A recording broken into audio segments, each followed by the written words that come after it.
guess. I'm going to show. Oh, hello. Well, we're in a fight.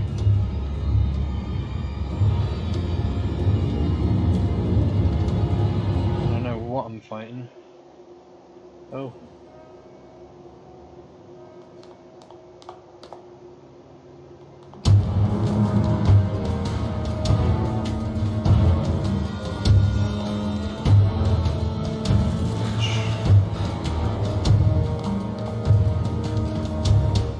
Just gonna cheese it. Just gonna cheese it.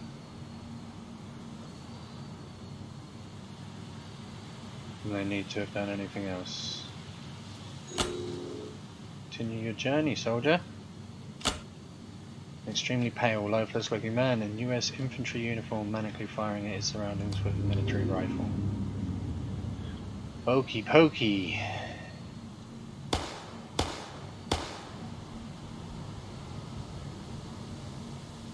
Thing's insane. Look at us all. You see an extremely pale, lifeless looking man dressed in a US infantry uniform manically firing at his surroundings with a rifle. Lost in some kind of nervous breakdown, is shooting at the air in a haunting tone. Requesting reinforcements! They've got us pinned down in Zeebrugge! Ammunition low! He fires another round at his invisible enemies. Reinforcements, sir! The woman cries out in fear. We first thought it was the army coming to save us, then out of nowhere the bastards started shooting at us. God damn you, Heinies! You won't take me alive! He ferociously fires several more rounds into the air. You hear me? Observe the man's emotional state. Soldier talks into a telephone handset with a severed cord. Lieutenant Johnson, we're having a hard time here, sir. The Heinies are closing in. 3rd platoon awaiting orders, sir. A turn, hut. Lieutenant Johnson here. Lower your weapons, private. There is hesitation in the soldier's sunken, lifeless eyes. Sir, but the Germans, sir. The soldier's speech begins to slow down in a weird way. The enemy is upon us. Are you hoping for a court-martial, private? The lost soldier is silent as a statue. He responds slowly in a neutral tone, almost totally devoid of life. Sir, yes, sir! Approach the soldier. We need reinforcements!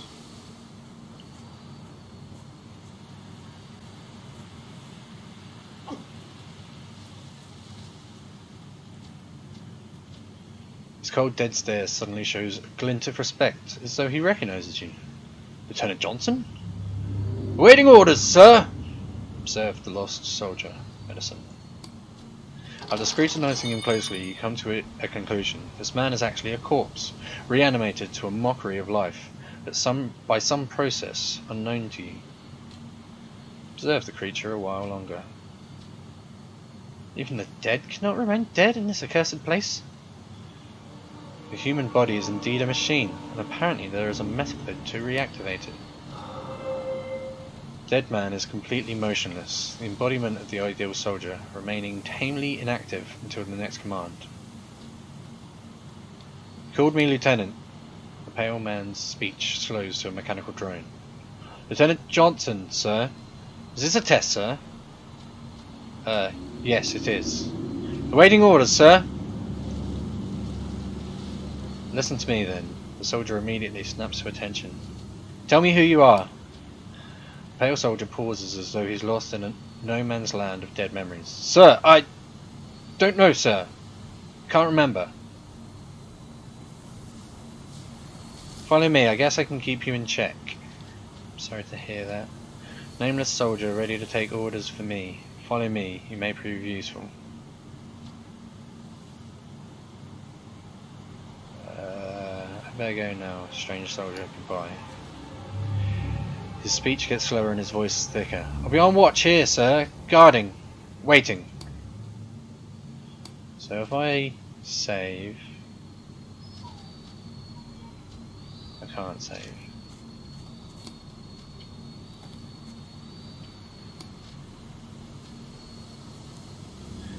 Goddamn Heinies!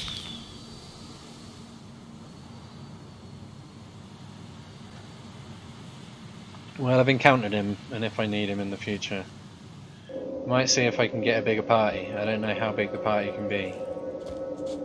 I'm assuming only one, but if I could get another person in here. So I need a mask. Who's likely to have a mask? Oh, that gas mask. That would be ideal, wouldn't it? What can I do for a bit more money? Maybe if I can work out who killed this guy for the mob. Oh my! Horse carcass has started to bloat. It appears it was savagely mutilated before dying. Why are you? His swollen eyes and the unending stream of tears floating down his cheeks serve as conspicuous evidence of this burly man's ongoing despair. Carcass has begun to stink horribly, yet he stays put, unshrouded in his sorrow. Oh God, you've taken everything from me. Everyone. Now my poor Lucy. Dreadful. You have my sympathy, Mr. William is the name. But please forget about it. This incompetent, pathetic excuse for a man. Looks at the torn carcass on the ground. Lucy was more than a steed to me. She was a dear companion. And now she's gone. No one hears my cries for this unforsaken place. And to think I was a policeman. Pauses briefly and hangs his head in shame. Who couldn't even protect his own partner? She was irreplaceable, huh? People, they only hang you out to dry, throw you to the lions, sell you out. His voice gets raspy with frustration. People deceive. Lucy, she never disappointed me. She was my one true friend. Share your pain. Loved ones are the only things that are left to us, whether man or beast. His stiff pity morphs instantly into a fiery vengefulness. They're dead wrong if they think I'll let them get away with this. I'll slaughter those beasts, and as they slaughtered my Lucy. He returns to his hopeless abandon just as quickly as he stave it off. I failed to protect her. How could I be so negligent, so selfish? Weren't you at Lucy's side at the time of her death? Yesterday I left Lucy alone and went to the bar, just to forget myself for a little while. When I returned, she was decimated, eaten alive no less. My poor Lucy falls into tears. Did you catch sight of the attackers when you rushed to the scene? I wish I hadn't. He seems to be reenacting the gruesome incident in his mind. Started running when I heard Lucy neigh in agony from afar. Poor thing. On the way, I fired all my remaining ammo into the air. It was dark, so I couldn't see much. They had the silhouettes of wretched, dare I say, dogs? They grunted like hounds from hell. But one among their malicious pack was waiting in the shadows, a huge, hairless horror, whom I believed to be the leader. That abominable monster waited on his subordinates to bring him the flesh of my innocent Lucy. The son burst of fury. I'll rip its heart out! I'll venture into that warehouse and compel that grotesqueness to pay with its life for the pain it's caused me. Warehouse, huh? That's where I'm going as well. I may need help facing that monster. You can come along. Okay, I think I've heard enough. The former mounted policeman seems frustrated. You see, no one hears my cries. For 12 years I've answered the cries of Arkham's victims, yet no one rushed to my aid. I'll finish this myself. I'll rip his heart out.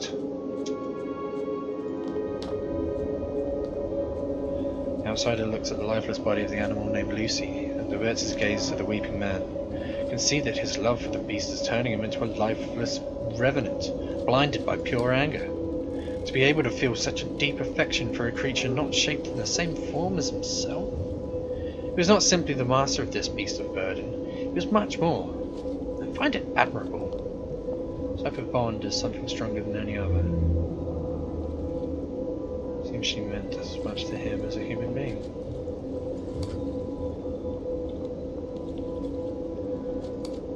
The horse carcass has started to bloat.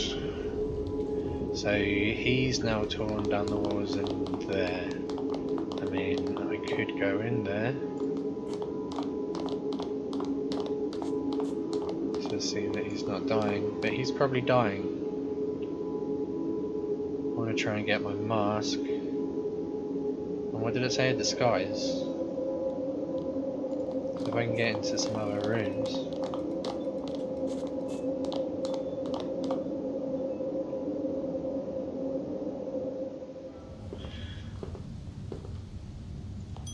Let's ask about Julian. A spruce man in his 30s is standing at the reception desk of the dilapidated hotel. From his well-groomed moustache to his sharp suit, he signifies self-esteem that's hard to come by these days. How may the Essex Hotel, her humble servant, Etienne, help you? I need some information about a former guest, a young man named Julian. Clears his throat imperiously.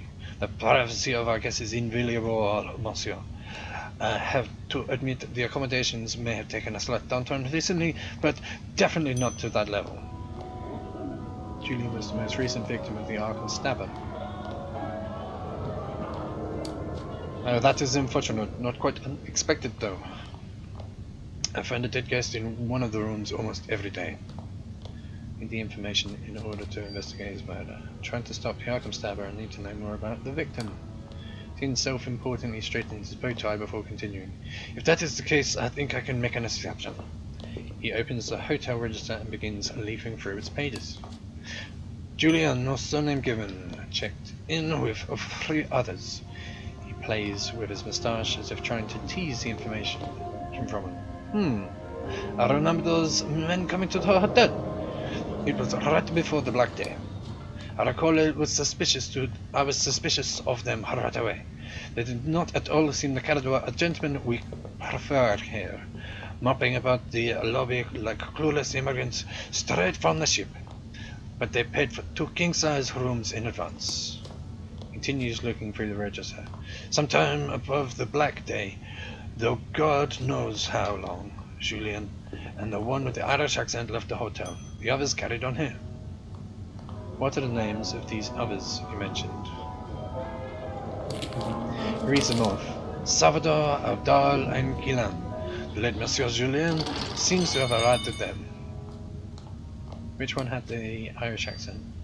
I cannot remember, monsieur, but if I were to guess, I would say Guillain is certainly the most Irish of the bunch.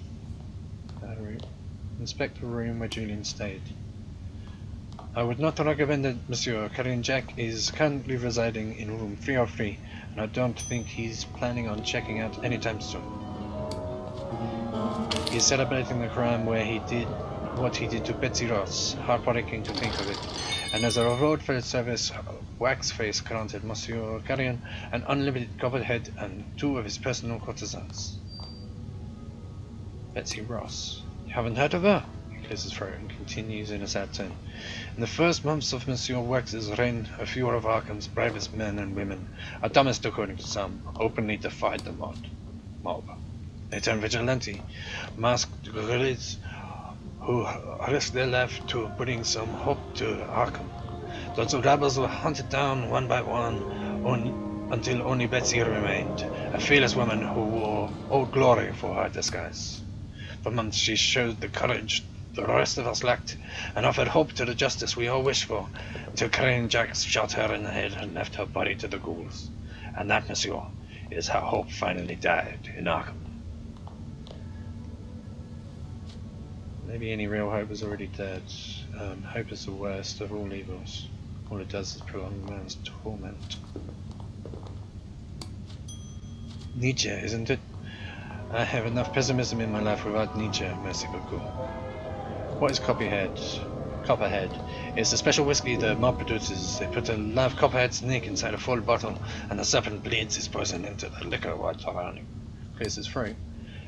I know it doesn't sound very tempting, but they actually drink it, monsieur, believing it will make them manly or something. Definitely not a vintage any respectable sommelier would recommend. As carrying drink, Jack can drink plenty of it? Naturellement. In fact, he claims to be the copperhead drinking champion. He is dangerously boastful about it. Another thing. I'll keep that in mind. Bye.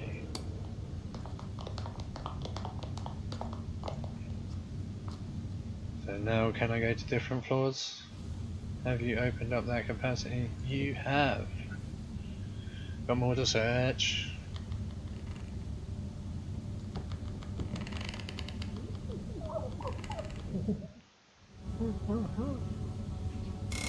Oh dear my. Rather unnerving occult symbol has been drawn on the floor of this filthy and disorderly room, constituting the evidence that its tenants could have had motives other than mere self-indulgence. Well, that's creepy. G6. Old thing.